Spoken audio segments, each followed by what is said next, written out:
On March 17th, 1997, the Bank of Japan made a decision that would quietly reshape the architecture of global finance for the next 3 decades. They held interest rates at levels so low that money itself ceased to function as a store of value within their borders. What followed was not merely a policy experiment confined to Tokyo. It was the construction of a hidden subsidy system that would flow outward through currency markets, derivative chains, and institutional balance sheets until it became the unacknowledged foundation beneath nearly every major asset class in the Western financial system. The mechanics were elegant in their simplicity. Japanese savers, faced with zero returns at home, sent their capital abroad. Institutional investors borrowed yen at rates approaching zero, converted those funds into dollars or euros, and deployed them into higher-yielding assets across continents. This was not a side effect. It was the system functioning exactly as designed. For more than 20 years, this mechanism operated below the surface of public awareness, visible only to those who understood how liquidity actually moves through the global banking architecture. The structure itself was not unprecedented. Throughout the 20th century, similar patterns emerged whenever a dominant financial power attempted to suppress the natural price of capital. In the 1920s, the Federal Reserve held rates artificially low to help Britain return to the gold standard. The cheap credit-fueled speculative excess in American equities and real estate, creating asset valuations that bore no relationship to underlying productivity. When the structure finally collapsed in 1929, the adjustment was not gradual, it was systemic. Decades later, in the 1960s, the United States attempted to maintain both domestic monetary expansion and a fixed exchange rate under the Bretton Woods Agreement. The contradictions became unsustainable. When the system broke in 1971, it did not break quietly. It severed the last formal link between major currencies and tangible reserves, ushering in an era where the value of money became entirely dependent on institutional credibility and comparative debasement. The Japanese experiment that began in the 1990s followed this historical template with precision. Suppress the cost of capital long enough, and the distortions become load-bearing pillars within the broader structure. By 2008, the volume of yen borrowed through carry trade mechanisms had grown so large that it represented a structural dependency for Western financial markets. When Lehman Brothers collapsed that September, one of the immediate cascading effects was a violent unwinding of these positions. Hedge funds and investment banks that had borrowed yen to fund purchases of mortgage-backed securities and corporate debt were suddenly forced to repay those loans in a currency that was rapidly appreciating. The yen surged 20% against the dollar in a matter of weeks. The selling pressure was mechanical, not emotional. Institutions sold whatever assets they could liquidate to meet margin calls denominated in a currency they no longer controlled. Central banks intervened with coordinated liquidity injections, but the lesson was already visible to those paying attention. The global financial system had become dependent on the continuation of Japanese monetary suppression. Any disruption to that flow would trigger automatic deleveraging across asset classes and jurisdictions. The structure was rebuilt quickly after 2008, but with even greater embedded leverage. The Bank of Japan not only maintained near zero rates, but began outright purchases of government bonds, equities, and real estate investment trusts. The Federal Reserve and European Central Bank followed similar paths, but Japan remained the anchor. Their willingness to suppress yields at the longest maturities provided a baseline that allowed other central banks to justify their own interventions. Japanese institutional investors, particularly life insurance companies and pension funds, were forced further out on the risk curve. They became among the largest foreign holders of United States Treasury securities, European sovereign debt, and dollar-denominated corporate bonds. This was not portfolio diversification. It was yield desperation formalized into institutional mandate. The system required their participation to function. When Japanese 10-year yields remained below 0.2%, while United States 10-year yields offered 2 or 3%, the choice was structurally determined. Currency hedging costs reduced the advantage, but even after hedging, the spread remained sufficient to compel capital outflows measured in the hundreds of billions annually. Throughout history, these types of structural imbalances have resolved themselves through one of 2 mechanisms. Either the suppressed variable is allowed to normalize gradually, distributing the adjustment cost over time, or the suppression continues until the structure fails suddenly. Gradual normalization requires political will and acceptance of short-term economic pain. Sudden failure occurs when external forces or internal contradictions make continued suppression impossible. The gold standard collapsed in stages between 1914 and 1971 because maintaining fixed exchange rates became incompatible with domestic monetary needs during periods of crisis. The Bretton Woods system ended not through careful planning, but through unilateral action when the contradictions could no longer be managed. The Japanese yield suppression regime now faces a similar inflection point, though the specific trigger is different. Domestic inflation, dormant for decades, has returned. The Bank of Japan raised rates modestly in 2024, and the immediate market response was instructive. On August 5th of that year, global equity markets experienced one of the sharpest single-day declines in years. The proximate cause was a quarter-point rate increase in Tokyo. The structural cause was the sudden recognition that the foundation beneath leveraged positions had shifted. The current situation differs in scale and consequence.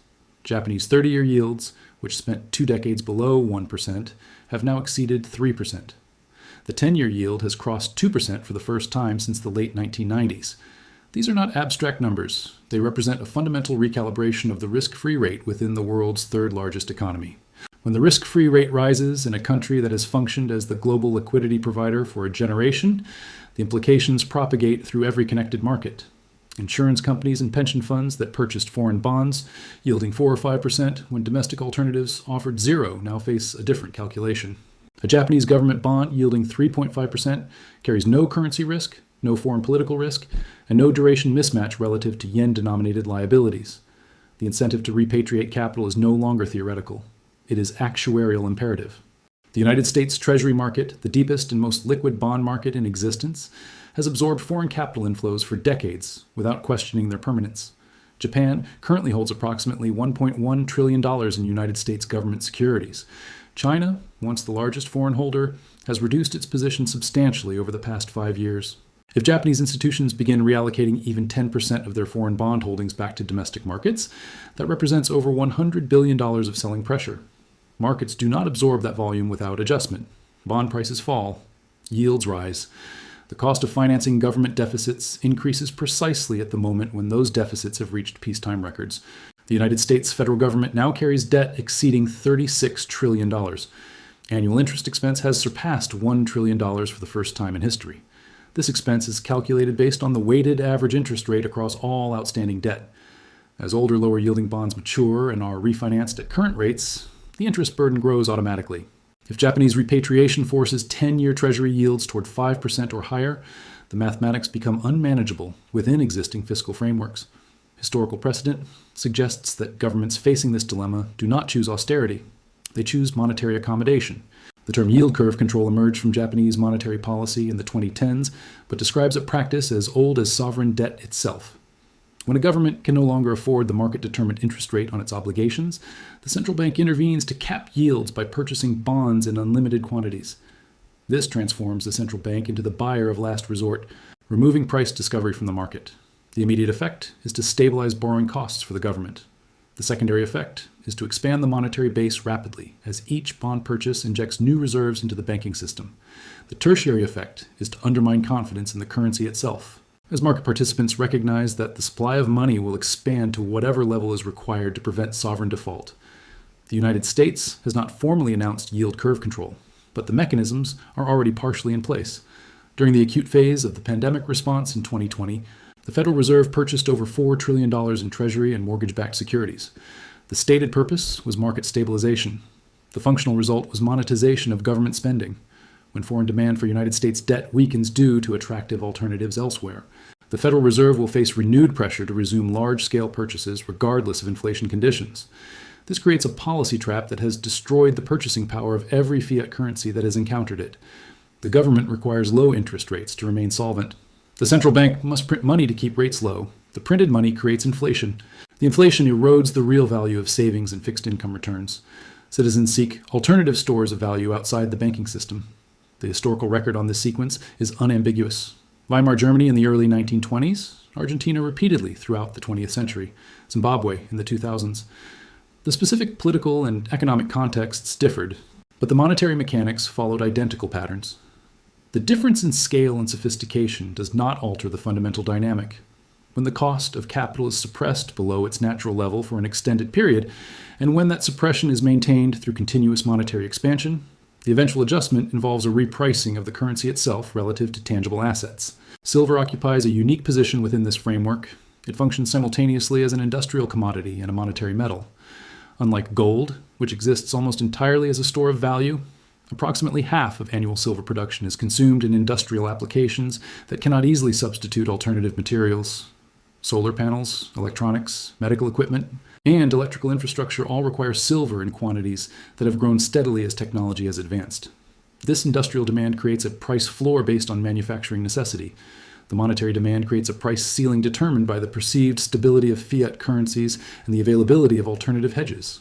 When faith in institutional money weakens, as it has during every prior episode of sustained monetary expansion, capital flows into physical assets that cannot be printed or digitally created. Gold receives the majority of institutional attention due to its liquidity and history. Silver receives disproportionate attention from smaller investors due to its accessibility and industrial utility. The current price structure in precious metals markets reflects decades of financialization through derivative instruments that allow institutions to gain exposure without holding physical metal. Exchange-traded funds, futures contracts, and allocated accounts have grown to represent claims on silver that exceed available refined inventory by substantial margins. This structure functions smoothly when confidence remains high and redemptions are limited. It becomes unstable when large numbers of participants simultaneously seek to convert paper claims into physical delivery. The Bank for International Settlements has documented that the notional value of precious metals derivatives exceeds the total value of above-ground refined inventory by multiples that would be considered excessive in any other commodity market. The leverage is not hidden. It is simply ignored during periods of stability.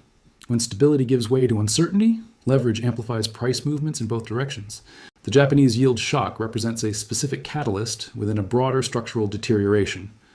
It is not the cause of monetary instability. It is a symptom of a system that has postponed adjustment for so long that the necessary correction now appears discontinuous rather than gradual. Central banks globally have expanded their balance sheets by over $20 trillion since 2008. That expansion was justified as temporary crisis response. It has become permanent infrastructure. The reversal of that expansion, attempted briefly in 2018 and again in 2022, proved impossible to sustain without triggering severe financial stress. The Bank of Japan's attempt to normalize rates, even modestly, has created immediate contagion effects across currency and bond markets. This suggests that the global financial system has become dependent on perpetual monetary expansion at volumes that exceed the growth rate of the underlying real economy. History does not repeat with precision, but the underlying forces are consistent. Empires and institutions that believe they have transcended the constraints that governed their predecessors invariably discover that the constraints were merely delayed, not eliminated. The belief that modern central banking has solved the ancient problem of currency debasement through sophisticated tools and enlightened management is not new. It is the same belief held by monetary authorities in Rome, in medieval China, in revolutionary France, and in countless other episodes where the immediate political necessity of funding government operations overcame the long-term requirement of maintaining monetary integrity. The tools change, the mathematics do not. When the quantity of monetary units expands faster than the quantity of goods and services those units can claim, the value of each unit falls relative to tangible assets. The adjustment can be managed, or it can be chaotic, but it cannot be prevented indefinitely through policy declarations or institutional credibility. The narrow path forward requires acknowledging the imbalance and accepting the distribution of losses necessary to restore equilibrium. This has never occurred voluntarily in monetary history. It occurs only when external pressure or internal collapse removes all other options. Until that moment arrives, the incentive structure favors continued expansion, continued suppression of market signals, and continued accumulation of the imbalances that will eventually demand resolution. Those who position themselves accordingly, holding assets whose value derives from physical scarcity rather than institutional promise, will experience the adjustment differently than those who remain fully exposed to paper claims, denominated in currencies whose supply is determined by political necessity rather than economic constraint. The derivatives market represents the least visible and most consequential layer of modern financial architecture. When the Bank for International Settlements publishes its quarterly statistics on over-the-counter derivatives, the numbers are so large that they cease to register as meaningful to most observers. The notional value of outstanding interest rate derivatives alone exceeds $500 trillion. This figure dwarfs global gross domestic product by a factor of more than 5 to 1. The defense offered by financial institutions is technically accurate but functionally misleading. Notional value, they explain, is not the same as money at risk. The actual exposure is much smaller, perhaps $20 trillion in gross market value. This distinction provides false comfort. $20 trillion represents more than twice the total equity capitalization of the United States banking system. If even a fraction of these positions move against their holders simultaneously, the losses would exceed the capacity of individual institutions to absorb them without systemic intervention. Interest rate swaps form the core of this structure. A bank or corporation enters a contract to exchange fixed rate payments for floating rate payments, or vice versa, based on some notional principal amount. The contract itself involves no exchange of principal. Only the difference in interest payments changes hands. These instruments allow institutions to hedge legitimate risks or to speculate on the direction of interest rates with extraordinary leverage. The problem emerges when a large, unexpected move in rates occurs across multiple currencies simultaneously. The Japanese yield surge creates exactly this condition. Institutions that position themselves to profit from continued low rates in Japan while simultaneously holding positions tied to dollar or euro rates now face losses on both sides of their books. The correlation that was assumed to remain stable is broken. The hedges that were designed to offset risk in one market are now amplifying risk across markets. The carry trade itself relied on a stable relationship between funding costs and asset returns. Hedge funds borrowed yen at near zero rates, converted to dollars, and purchased United States equities or bonds, yielding substantially more. The profit was the spread between borrowing cost and asset return. The risk was that the yen would strengthen or that Japanese rates would rise, eroding the spread or turning it negative. For 2 decades, this risk remained theoretical. The Bank of Japan maintained such overwhelming control over their yield curve that betting against yen weakness became known as a widowmaker trade. Investors who shorted the yen repeatedly lost money as the currency remained weak despite structural reasons to appreciate. This history created a dangerous complacency. Market participants assumed that Japanese monetary authorities would never allow significant yen appreciation or rate increases because doing so would destroy the export competitiveness of Japanese industry and trigger financial instability. The assumption proved incorrect, but not because Japanese policymakers suddenly changed their preferences. They changed their behavior because domestic inflation made continued suppression untenable. When consumer prices in Japan began rising at rates not seen in 3 decades, the political pressure to respond overwhelmed the technical arguments for maintaining accommodation. The Bank of Japan found itself in the same position that the Federal Reserve occupied in the 1970s. They could either defend the currency's purchasing power, or they could defend asset prices and government solvency, but they could not do both simultaneously. The choice to allow rates to rise, even modestly, represented a recognition that inflation had become the more immediate political threat. The consequences for global markets were secondary considerations. The banking sector's exposure to this shift extends beyond direct holdings of Japanese government bonds. Major international banks facilitated the carry trade by providing financing to hedge funds and corporate clients. These banks earned fees on the transactions and assumed that their clients could repay the loans. When the yen strengthened sharply in August 2024, several hedge funds faced margin calls they could not meet. The losses did not remain contained within the hedge funds. They traveled upstream to the prime brokerage divisions of the banks that had lent them the money. The episode was brief enough that central bank intervention prevented widespread failures, but it provided a preview of the mechanism through which stress propagates. A currency move in Tokyo forces liquidation in New York. A liquidation in New York creates credit losses in London. A credit loss in London reduces lending capacity in Singapore. The system is connected through chains of obligation that span jurisdictions and asset classes. The historical parallel that matters most is not the stock market crash of 1929 or the dot-com bubble of 2000. It is the breakdown of the international gold standard in the 1930s. That system also relied on fixed relationships between currencies and the suppression of natural market adjustments to maintain stability. When Britain abandoned gold in 1931, the shock reverberated immediately across Europe and the Americas. Banks that had structured their balance sheets assuming sterling would remain convertible suddenly faced insolvency. Governments that had pegged their currencies to sterling through gold found their reserves inadequate. The adjustment was not smooth. It was a cascading series of devaluations, bank failures, and trade disruptions that turned a severe recession into a decade-long depression. The difference today is that the fixed relationship is not between currencies and gold, but between currencies and artificially suppressed interest rates. The mechanism of breakdown, however, follows the same pattern. A critical assumption embedded throughout the system proves false, and the unwinding of positions based on that assumption occurs faster than institutions can adapt. United States regional banks provide a specific example of this embedded fragility. During the period of near zero interest rates from 2020 to 2021, these banks purchased large quantities of long-dated treasury bonds and mortgage-backed securities. The yields were low by historical standards, but they exceeded the cost of deposits, generating a positive spread. When the Federal Reserve raised rates aggressively in 2022 and 2023, the market value of these bond portfolios collapsed. The banks did not have to realize the losses immediately because accounting rules allowed them to classify the bonds as held to maturity. The unrealized losses, however, appeared on regulatory filings. By early 2023, the aggregate unrealized losses across the United States banking system exceeded $600 billion. When depositors began withdrawing funds from Silicon Valley Bank in March 2023, the bank was forced to sell securities at a loss to meet redemption requests.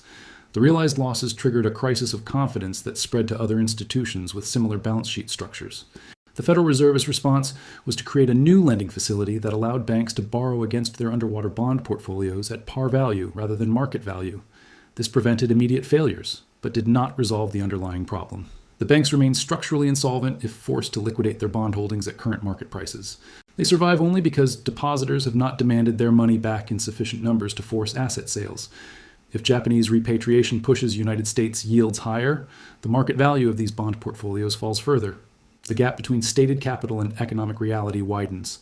The system becomes more fragile, even as regulatory metrics show stability. This is the nature of deferred recognition. The loss exists whether or not it appears in official statements. The Federal Reserve faces an impossible set of constraints. Inflation remains above their stated target. Unemployment remains below levels historically associated with recession.